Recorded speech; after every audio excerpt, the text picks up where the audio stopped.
This is Antic, the Atari 8-Bit podcast. I'm Kevin Savitz.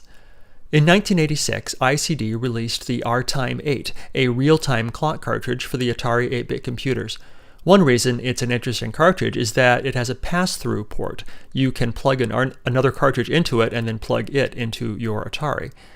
In 2016, Marlin Bates created the RTime 8 Replacement Cartridge, a workalike cart. On June 7, 2016, we talked about that project. Marlin is better known to people on the AtariAge forums as MacRorie. During this interview, we talk about Romox. I previously interviewed the CEO of Romox, Tim McGuinness. I first got interested in computers. I got a job working inside of a Kmart. Now, let's be careful. I was not working for Kmart. It was inside of a Kmart for Romox Corporation. And what I was doing is, if you know about Romox, they were the ones where they would sell you a blank EEPROM card, and then you would pay extra, and you would get it encoded, and then you would take it home, and then bring it back, and you were tired of the game, and then you got a new one encoded. And right. So I was the guy that... I interviewed the CEO of that company. I can't remember his name right now, but... Oh, okay. Yeah, so I did that, and... It was an interesting experience, and since I was working inside of a Kmart, that was right at the time that Texas Instruments went out of business, and so you could buy their 99 4A for $50. So I bought that and started teaching myself how to program and things like that. And a friend of mine said, "Hey, that TI sucks. You really need to get an Atari." And I said, "Okay." And his dad offered me this deal, which to this day I know I got taken on. But it was an 800 XL, a 1030. No, it wasn't even 1030 modem. It was an MPP joystick modem and a 1025 printer. And for that, I paid $300. And then he paid I think maybe $100, maybe $50, and he got the 1050, the disk drive, from a third party that was selling it. And so that's how I got into Atari. Nice. And so I want to know what you're doing for Romox before we move on.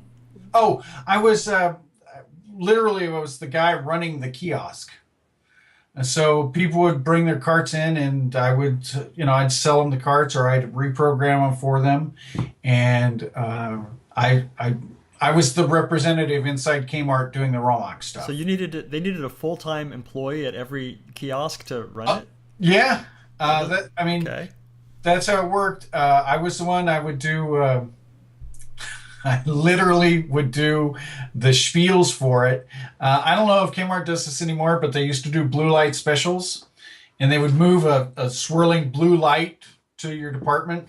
And so since I wasn't working for Kmart, I was working for Romox, every so often I had to get on and say, "If you look up and around, we're now featuring a blue light special in the computer department for Romox reprogrammable cartridges.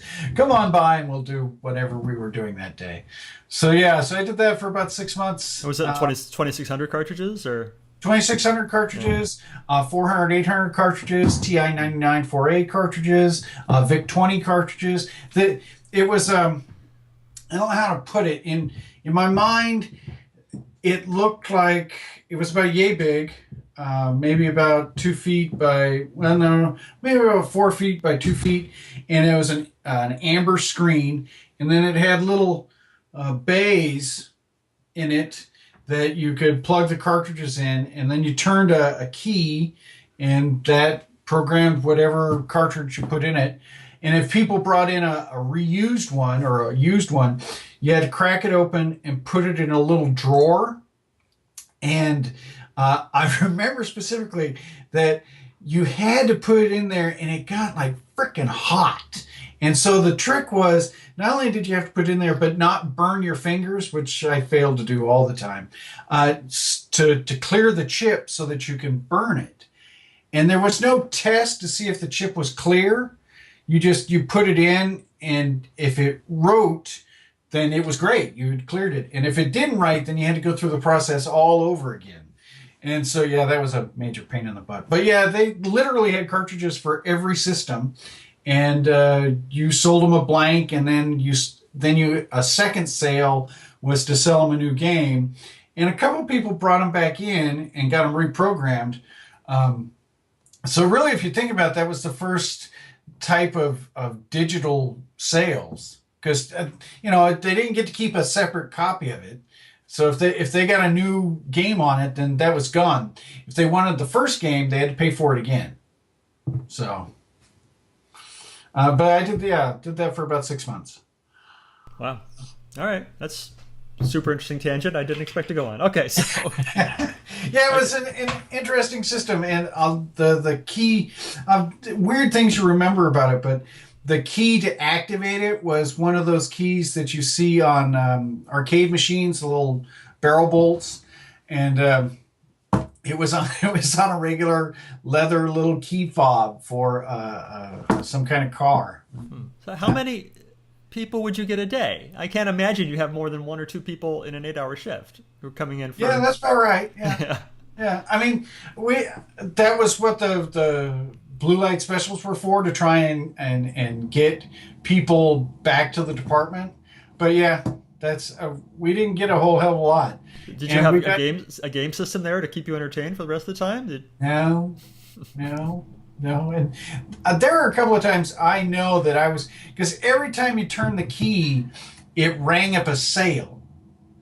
And so about 3 months in, my boss came in and said, "Hey, what's going on here?" I'm like, "Well, dude, I have to turn the key, and there's no way to tell you if the cart had cleared or not." So they're like, "We thought you were ringing up a lot of sales." I'm like, "No, it just doesn't work."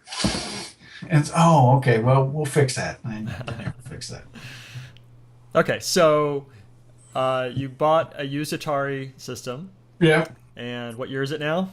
This is like 1984. Okay, so you have your new Atari system and your disk drive and your printer and now. Yeah, well, no, I didn't have the disk drive. I had the printer and the modem and everything, and I thought the modem was great. And I'll never forget the first file. Calling BBSs was the greatest thing. I was just like, "Oh, this is cool," but I couldn't figure out for like months how to download a file. There was this one file, Wizard Base. There was some basic program about D&D, right? And it was I kept trying to download that file and download it, and for months couldn't figure out how to do it. And then finally I got some other way, because I was working with a tape drive to try and to save it, and that wasn't working. So I finally got a disk drive, and then it worked. So yeah, I started teaching myself assembly programming. Trying to figure things out. Worked with the assembler editor from Atari, and then took it to college. Wrote all my papers on it, and I just stayed with it about I'd say 87, 88. I started running a BBS, the Bates Motel BBS, because I mean, what other name was I going to call it? That's brilliant, yeah. And I ran that on two 5-megabyte SideQuest drives and a 20 meg Seagate drive using an Adaptec 4000A and a 256K MIO.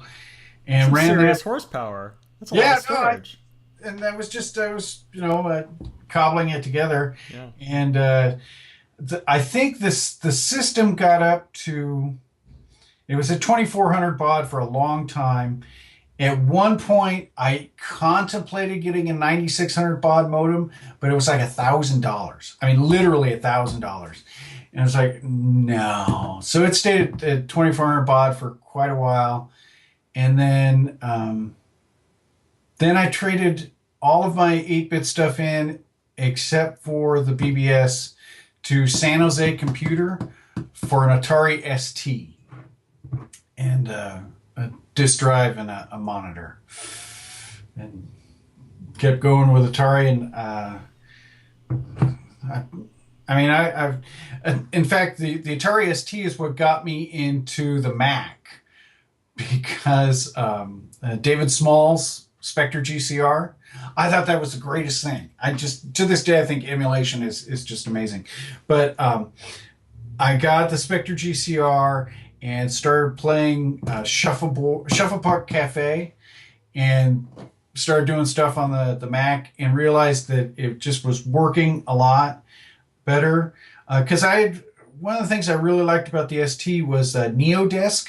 I don't know if you know. Yeah. So, and I thought being able to set up the desktop and the icons and everything was great, and learned how to do that. And then, but the problem with NeoDesk is that it loaded on top, right? It wasn't inherent in it. And the next iteration of the STE TOS, what was that called? It was the next iteration of TOS, and it was a little closer to what NeoDesk offered, but it still wasn't the Mac, so I moved over to the Mac, and I haven't looked back since. I've still got the Atari stuff, obviously. I just recently resurrected the Bates Motel, but yeah. Oh yeah, is it up now on telnet and stuff? Yeah, it's up. It's up now. And I used to be able to rattle off the number. Send it to me and I'll put it in the show notes. Okay. Yeah. Neat. Oh, I love it. So is it still based on the same old system? And can you read old messages from 1980? It's Atari 800XL with a 256K MIO. Nice. I went through a lot of. Let's put it this way. I tried to use modern equipment using an A card. It's basically an IDE to SCSI adapter. That kind of worked, but it just kept going sideways. So finally, I found a replacement for the Adaptec. It's a 4000A and a 4070. And so hooked that up, runs like a champ. Runs like a champ now. So very happy about it. Nice. But yeah. Nice. I love that your old BBS is still living. Yeah, That's awesome. One of the basic things I want when I wanted to get knee deep back into the 8-bit was I wanted to resurrect the Bates Motel, because I had people calling in from all over the country, and that was when, I don't know if you ever used it, but Sprint did this thing called PC Pursuit. Yes. And, you could pay that small fee, and then you could call all over the country and without getting toll charges. Right. And so that really exploded the membership. But I remember we had people from Australia, from Germany, and all over the United States calling in. And, we had a lot of files, and I didn't do the pirating just because I didn't think it was cool. Not that I'm judging or anything. It's not. Wasn't your thing. Okay. That's wrong with that. Files. I'm not saying maybe it did, maybe it did. I don't know. But I didn't offer them up on the board because I didn't think that was cool. But we had some files and we had some games and stuff. And so it was, it's kind of neat. What I really wish I had was the Express Pro Node that I had back then. It was Node 209. And for the life of me, I can't find the discs. But I don't know what that is. The Express Pro. What is that? Yes, Express Pro is the software that I was using for the Bates Motel. It's running. The Motel is running under TCP/IP Express by Steve Carden right now, but it's not the original Express Pro. Cool. Okay, so let's talk about you're making new cartridges. I'm interested how and why, but also what got you into doing that, and then also I'd just like to talk about, physically, how do you do it? How do you, how are you sourcing the parts, and where's that coming from? And also, I recently ordered the RTime 8 cart from you, which I have not opened yet, and so while you're talking, I'm going to unbox this because I just haven't done it yet. All right, fair enough. Why? I was cruising on AtariAge. Well, let me back up. uh, one of the things that I'd always run the BBS on was an RTime 8 cartridge. And yeah, there's hardware now that obviates the need, a Ultimate 1 Meg or even a side cart will eliminate that. But I wanted to go old school. I wanted to make sure it worked. And so I was searching for a source on how to get one. And I ran across a thread on AtariAge that said, we need to make a replacement RTime 8. And okay, so I read the thread and it had some information. I just started researching how to make it. And I figured, when people do things, there it is. There it is. When people do it's things, like a thing you made, and here it is. Yeah. Yeah. Nice. And I'm really proud of these, just because I had to learn a lot of crap in order to figure it out. I was about to say, you asked how. You know how people who know just enough to get themselves in trouble? That was Very me. well, yeah. I figured, how hard could it be, right? Because I over the years I've collected a lot of stuff, and it's easier to buy it broken and then fix it. Even if I don't know how to fix it, I figure, okay, how hard could it be, right? And sometimes the answer is harder than I can figure out. So that's fair. But yeah, I used to buy arcade machines and then fix them. And, I would get to a point where it'd be on the expertise, but then you just find a book, right? And if there's somebody out there who's got to have written how to fix things. So I read the thread and they said, we need to find a replacement. I was like, okay. So the key point seemed to be finding the chip that's the real-time clock part of it. And that it was that specific chip that was the key to fixing it. And I just started doing a search on it and found a source. It's in China. And I happen to have a friend that lives in Shanghai that I go to see every year. And so he helped me figure out the source. And then I had to figure out how to make circuit boards, which I'd never done before. So I downloaded a program, it's called Eagle, and started futzing around. And then there was a simple circuit diagram, and this is how much I didn't know. So I found this, the thread points to a circuit diagram. So I downloaded, I looked at it and said, okay, that makes sense. And so I started putting it in the schematic, the CAD program, the Eagle program, and prototyped it, printed it out, sent it off to a company in Oregon that does small orders of PCBs. And it came back and I soldered it all together and it didn't work. It just, nothing was happening. I was like, well, what the hell? And I was looking at it, and then I realized that the circuit diagram that the thread listed didn't connect power to one of the chips. So I was like, well, yeah, that ain't gonna work.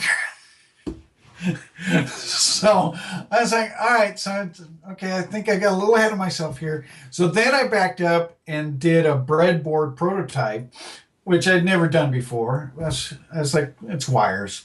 I can figure this out. So I figured that out. And then Robin, the guy that did the Ultimate Cart over in England, he had made breakout boards about this big, and it fits in the cartridge slot, and it's got all the address lines listed on them. So that made things a lot easier because then I could just figure out which went to which address lines. And then kept doing iterations.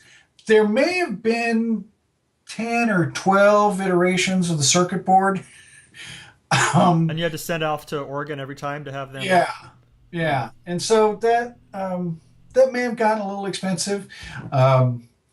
Thankfully, Volkswagen decided to lie to the world. And so, I also bought a VW that they lied about. So they sent some money that may have been invested into that project. Probably not what they had in mind, but hey, it worked out.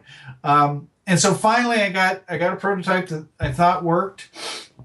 And I got a lead from my friend in Shanghai about a company that might do that, and I did some research, and it's called ITEAD, and they do really good work, and they will do small orders of PCBs, and they're not quick. The benefit of the Oregon place, Osh Park, was that they were fairly quick, but I mean, with ITEAD or ITEAD or whatever it's called, I would say there was like 2 month lead time to get the parts back. So what's before you go on? What's if someone else was thinking about doing a project like this? You said 2 month lead time, fine. What's the minimum order and what's the cost about approximately? It depends. It depends on how big the PCB is. The one for, I mean, again, yeah, it just depends on how big the PCB is, and economies of scale certainly work here.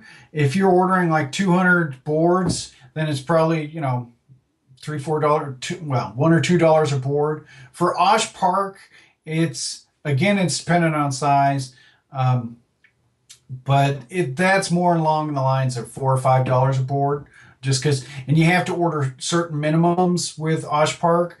With ITED, you don't have to order minimums. I think they'll even send you one or two, but the cost varies. So it just depends, and it depends on the size of the board. It depends on what kind of coating it has on it. Whether you want thick copper or thinner copper. And I found that all of these make, some small differences, but if you go with the defaults, which that's what I had to start out with, right? Then you usually work out. It's when you start to go on the periphery and start thinking outside the box that sometimes that doesn't work so much. And you have to be willing to jury rig some stuff. So I got the Eagle package, right, and laid it out, and there is you can download a collection of drawings on Atari parts.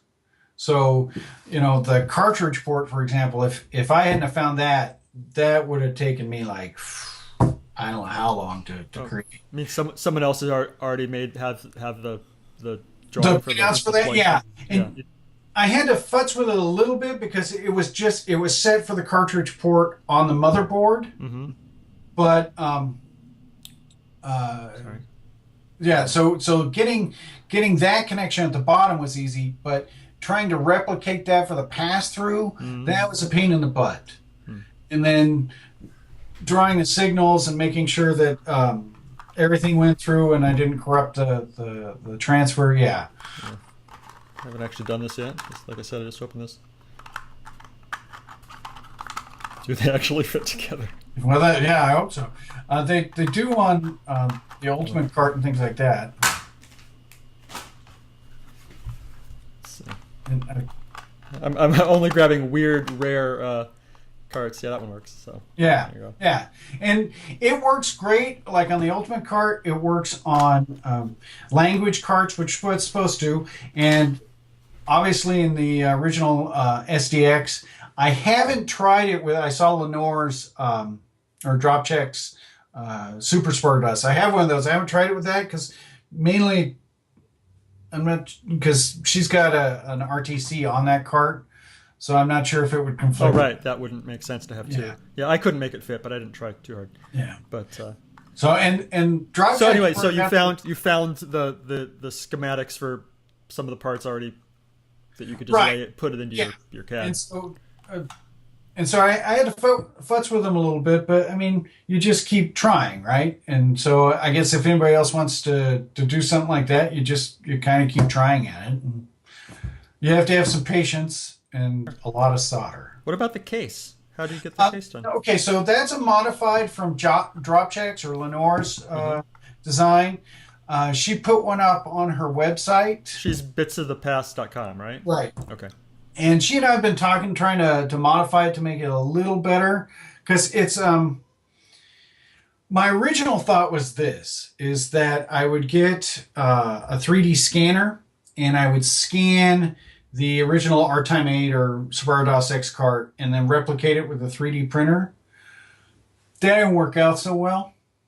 And I now have a couple of $100 doorstop that is the 3D scanner. It just, it's the software and I've got to work with it, but yeah. But I want to get it done and off my head. So Lenore had put up that cart design, and I was able to modify it a little bit. I haven't yet figured out how to do Fusion 360 or drawing software yet.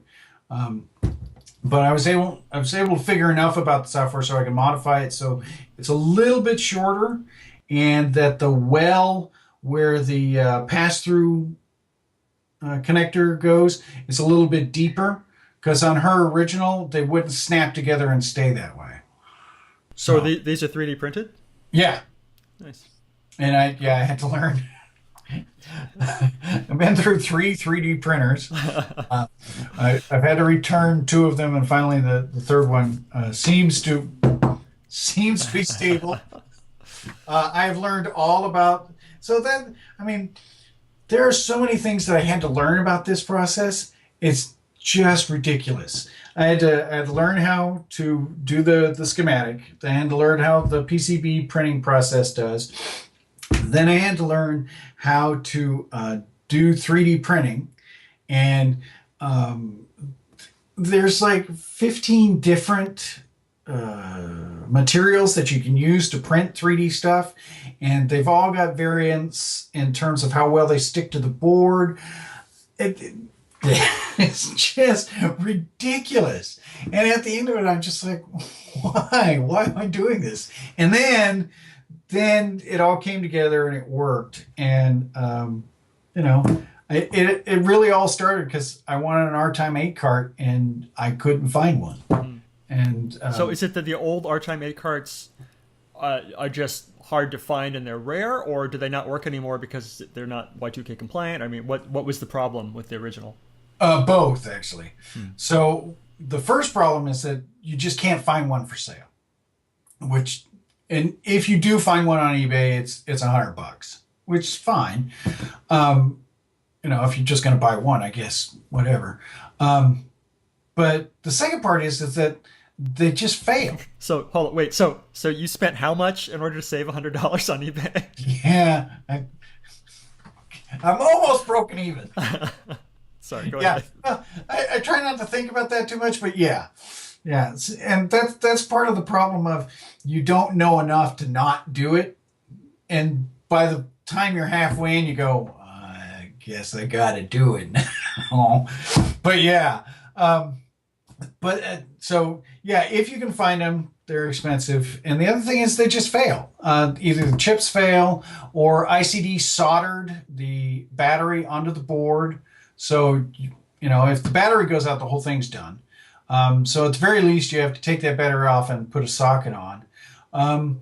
And the other thing is that if all of the chips are replaceable except for the RTC, and that's the most difficult one. So up until now, there wasn't a reliable source for them. You could get them on eBay, but again, they were like you had to buy them 10 at a time, and they were $50, and they're not reliable.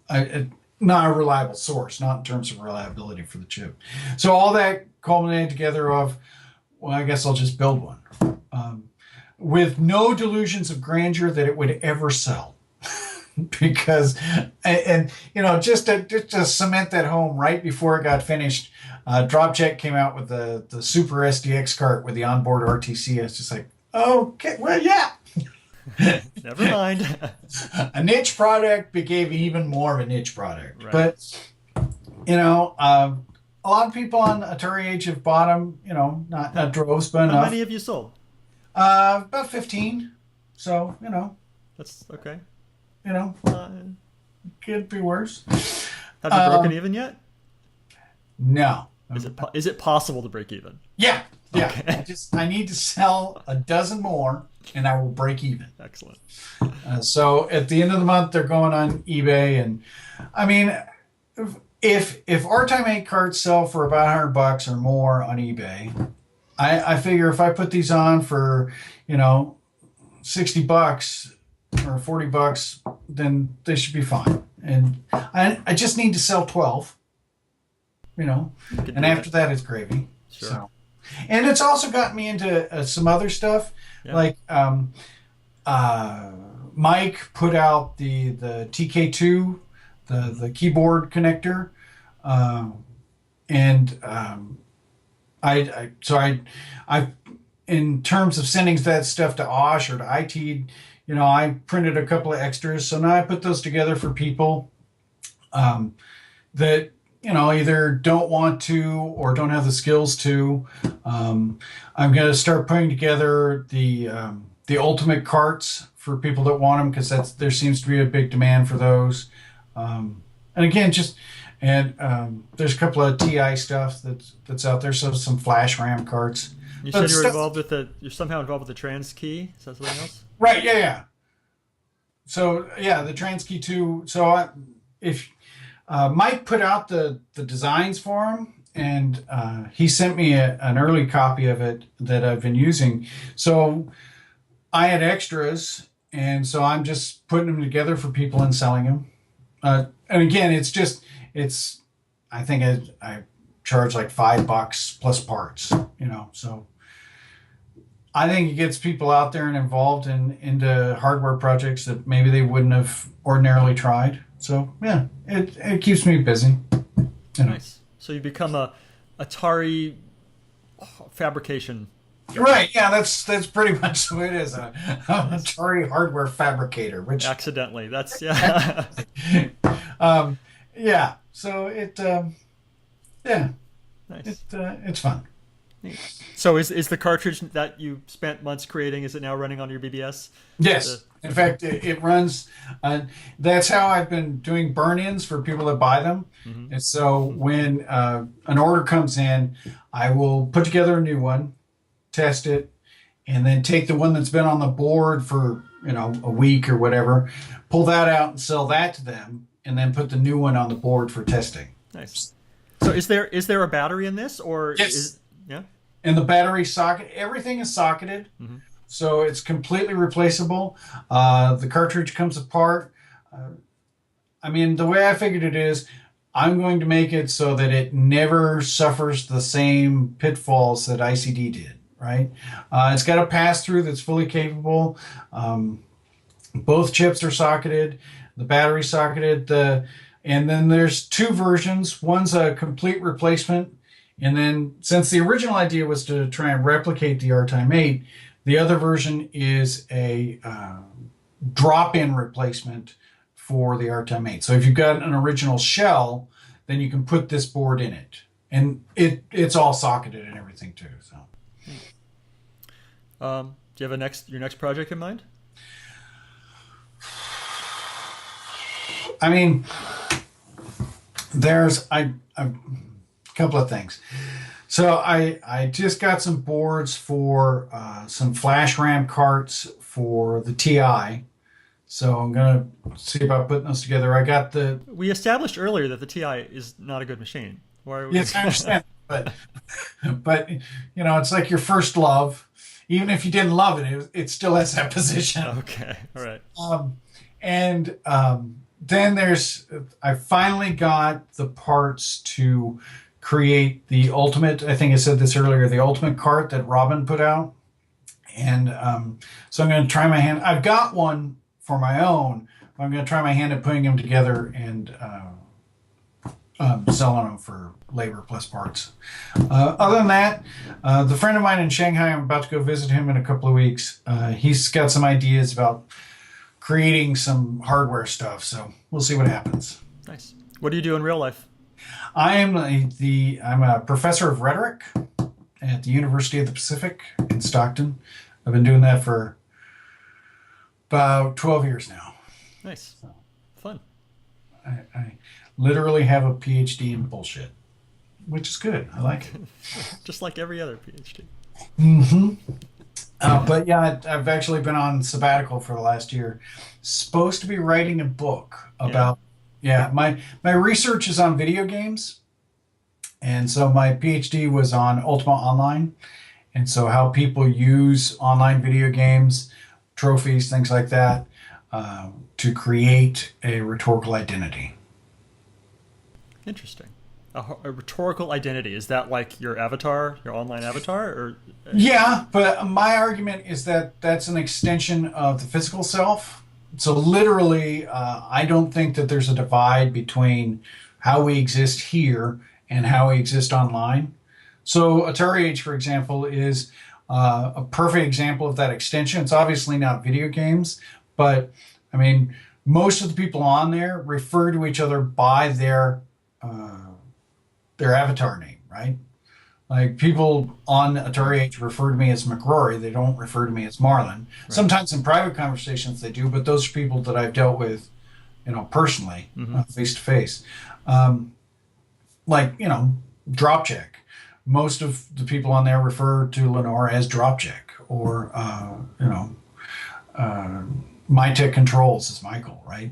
And so my argument is that we do that not only in forums like that, but we do that online. We do it in video games, and it's the way we come together in communities. And AtariAge is a perfect example of that. Nice. All right, I always ask this question. It's kind of a moot point for you because you're an active member of AtariAge, but if you could send a message to the Atari community, and you can right now, what would you tell them?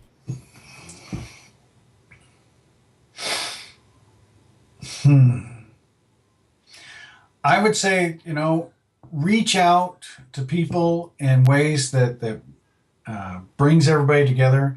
We're all fervent on Atari and the Fuji. We have been for years. I mean, the median age of AtariAge is certainly well past the teens. And if I had anything to say, I would, and I don't want to be too Birkenstock like this, but the 8-bit arena is not like this, but like the Jaguar forum, there is some sniping going on there that there's no need for that, right? We're all fervent on the Fuji. We can all agree to disagree. Let's just try and keep producing and be in a sharing mode as much as possible. This stuff is literally 40 plus years old, right? Let's keep it going. And the only way we do that is by sharing information, helping each other out. And I think 95% of the time, that's what happens. If we can keep doing that and make sure that happens, I think we'll be here in another 40 years. And who knows, maybe the Atari 8-bits are what saves the world after the next Armageddon. I don't know. It could be. Guess we'll find out. So, yeah. Thank you, Marlon. This is exactly what I wanted. Thank you. Bye-bye. Oh, wait. Yep. The BBS. Yes. Oh, yeah. Yeah. The TCP IP address is 76. 76. .14. 14. .174. 174. .25. 25. Colon. The portal is 8888. 8888. All right. So can you telnet there, or do you need a Atari client? What's the? Can you telnet there? Is my first question. Yes. Yes, you can. Okay. And if I want the full ATASCII goodness, what do I do? Okay, you need to get something called a Landtronics, and they're real cheap. They're like $20 on eBay, and it's a serial to Ethernet connector. And then, however you connect your modem to your 8-bit, whether it's an 850, an MIO, a black box, whatever, then connect that just like it's a regular modem, and you can use Bob term. And Bob term is specifically set up that if you drop to terminal mode and just type ATDT and then the numbers of the address, the IP address, and the portal, it'll log in.